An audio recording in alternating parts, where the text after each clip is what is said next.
এই পর্বে এসে ডার্টের বেশ কিছু সিনট্যাক্স নিয়ে আপনাদের সাথে আমার আলোচনা হবে।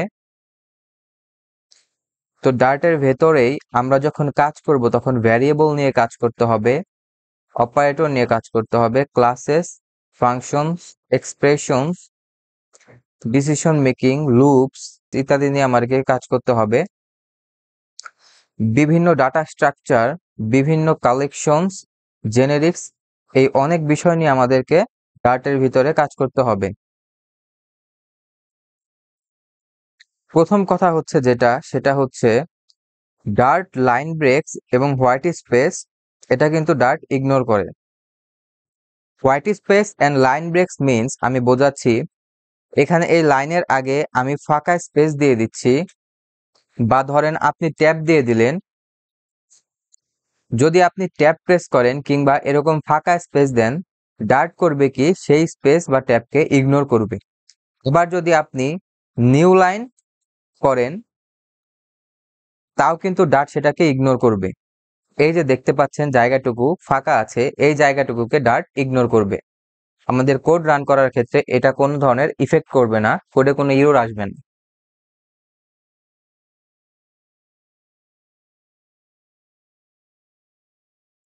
এজন্য বলা হচ্ছে কি white space and line breaks Dart ignore করে। Then Dart is a case sensitive language.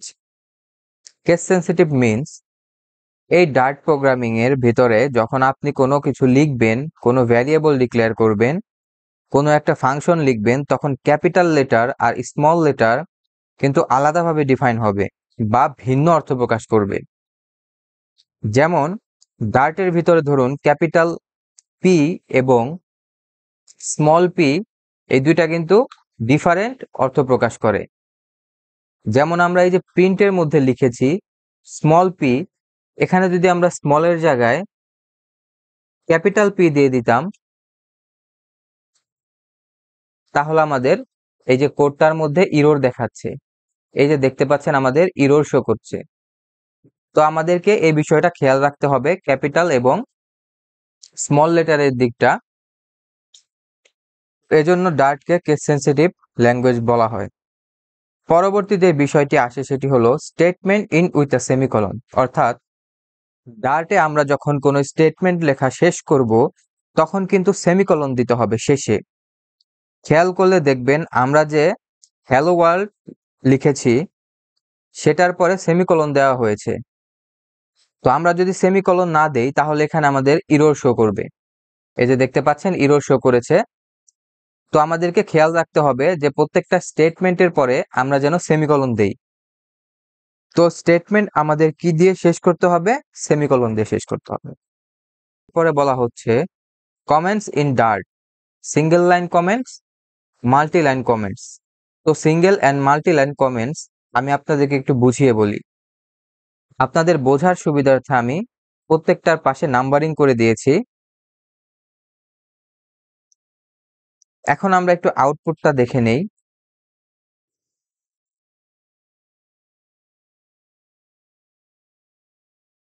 আমাদের আউটপুটটা এরকম আসলো, হ্যালো ওয়ার্ল্ড 1 2 3 4। তো আমরা যদি সিঙ্গেল লাইন কমেন্ট ইউজ করি, অর্থাৎ যে কোনো একটি স্টেটমেন্টের আগে দুইটা স্ল্যাশ দিয়ে দেই, তাহলে এই লাইনটা আমাদের সিঙ্গেল লাইন কমেন্ট হয়ে গেল। তো এখন যদি আমরা কোড রান করি, এই যে দেখেন 1 এর পরে 3 চলে এসেছে। কমেন্ট করার কারণে এই লাইনটা আর আমাদের কোডের এক্সিকিউশনে যায় নাই। তো এই গেল সিঙ্গেল লাইন কমেন্ট। এরপরে আসি মাল্টি লাইন কমেন্টে। আমাদের কোডের মধ্যে অনেক লাইনই থাকতে পারে যেগুলো আমাদের দরকার হবে না, অথবা আমরা নোটসেও লিখে রাখতে পারি। তো এরকম অবস্থায় আমাদের অনেকগুলো লাইনকে একবারে কমেন্ট করা লাগতে পারে।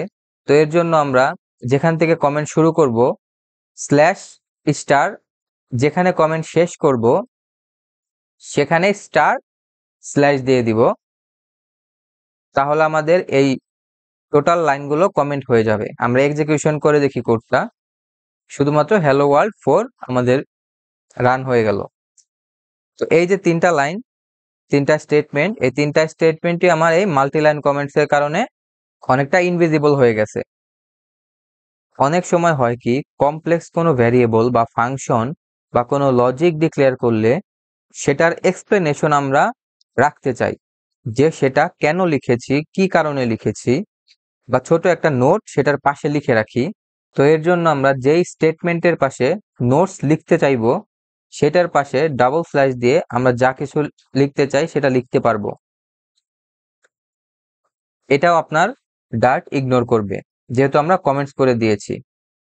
তো কমেন্টস করার মাধ্যমে আমরা স্টেটমেন্টের এক্সিকিউশন থামিয়ে দিতে পারি এবং আমাদের মতো করে নোট বা এক্সপ্লেনেশনও লিখে রাখতে পারি। তো এই ভিডিওতে এই পর্যন্তই থাকছে। পরবর্তী ভিডিওতে আমরা কথা বলবো ডার্ট ভেরিয়েবল নিয়ে। সবাই শিখতে থাকুন, ভিডিও দেখে ভালোভাবে কোড প্র্যাকটিস করতে থাকুন। ডার্ট প্রোগ্রামিং এর এই ভিডিওর ফুল প্লেলিস্ট আমার ডেসক্রিপশন বক্সে দেওয়া আছে, সিরিয়ালি সব টপিক সাজানো আছে। তো আপনারা দেখে দেখে প্র্যাকটিস করতে থাকুন।